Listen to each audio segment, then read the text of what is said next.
name is O. I'm from the defense department. So initially, it appeared that of Sindoor will be a long-drawn conflict.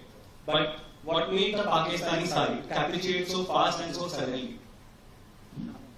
Listen, I think in some part I was able to address this. What I said was, from our side, we didn't want to get into a long-drawn kind of a conflict. We've seen our experience in Operation Prakara. We were there for almost about 9 months. It involves a lot of expenditure, disrupts everything. And we had seen this to some extent after Balakot.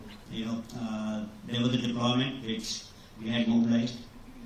So in this particular case, what happened was, before this mobilization could be completed, the operations was halted. Of course, Operation Sindoor, as you know, is not over as yet. It continues. It's a temporary cessation of hostilities. There is a need to keep our guard up. So this, I think, is important. But as far as the Pakistani side is concerned, I can make a guess, 2 guesses. That is, one, that they were losing things faster at a very, very long distance. And they thought that if this continued for some more time, they're likely to lose more. And hence, they picked up the telephone. Second thing, give the enemy also, your adversary due. He had also attempted a large number of attacks on 10, starting from 1 o'clock till about 9:30, 10. Huge number of attacks. They continued subsequently also.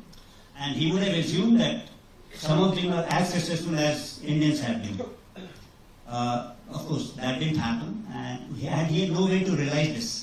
Like in the initial stages also, when we were hitting very deep, I'm not talking about the first day. On 7th, we had ensured that we had all kind of imageries. But then it's a dynamic war. Then we really did not know what is the effect on Sargoda, what is the effect on Murid, what is the effect on Gulari. So what is the effect on Jacobabad? It's after once you get a satellite image. So the first few hours, we're not very sure. Of course, we are all aided by Pakistanis themselves because they were putting up things in the social media, so we had some idea of its success. But we had to wait for confirmation from satellite imageries and other sources, say signal intelligence or otherwise. So we were quite sure. They were also not sure. They might be hoping that they were also done similar kind of damage. But probably their hopes were belied after 3 or 4 days when they would have searched the satellite imageries from whichever country they're buying from, that they've not done. So